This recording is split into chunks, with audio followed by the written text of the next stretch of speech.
LDF അധികാരത്തിൽ വന്നപ്പോൾ നിങ്ങൾക്കറിയാം, അത് ISO സ്റ്റാൻഡേർഡിലേക്ക് ഉയർത്തിയത് ഇടതുപക്ഷ ജനാധിപത്യ മുന്നണിയുടെ മുന്നണിയാണെന്നും അതിന് നേതൃത്വം കൊടുക്കുന്ന CPM-ന്റെ പ്രസിഡന്റായിരുന്നു എന്നുള്ളത് നിങ്ങൾക്കറിയാവുന്ന യാഥാർത്ഥ്യമാണ്. നിങ്ങൾക്കറിയാമോ, ഈ പഞ്ചായത്തിന്റെ ചുറ്റുമതിലിന്റെ കാരണം പറഞ്ഞ് ഉദ്ദേശം 350 കട്ട കെട്ടി ഇതിന്റെ ഫ്രണ്ട് വശം ചുറ്റുമതിൽ കിട്ടുന്നതിന്റെ പേരിൽ 1.5 വർഷക്കാലം ഈ പഞ്ചായത്ത് ആസ്ഥാന കേന്ദ്രം ചാണകക്കുഴി പോലെ ആക്കിയിട്ടിരുന്ന ഒരു പഞ്ചായത്ത് ഭരണമാണ് ഇവിടെ നടന്നത്.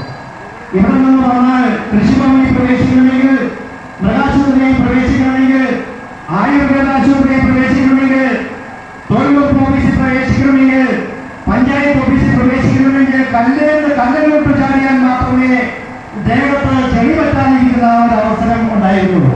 എന്തായാലും 2-3 ദിവസമായിട്ട് എന്തൊക്കെയോ ചെയ്തു വെച്ചിട്ടുണ്ട്.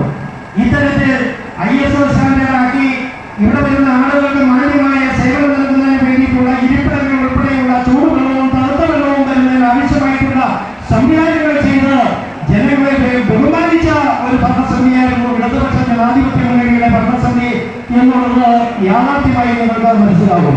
അതുപോലെ തന്നെ ഈ പഞ്ചായത്തിലെ അംഗനവാടികളുടെ കാര്യമെടുത്താൽ നാളിയാനി അംഗൻവാടി, ഇളനേശ്വര അംഗൻവാടിയും പൊന്നാനിപ്പള്ളി അംഗൻവാടിയും എല്ലാം ആ കാലഘട്ടത്തിൽ നമ്മൾ പുതുക്കിപ്പണത് സ്മാർട്ട് ആക്കുകയുണ്ടായി.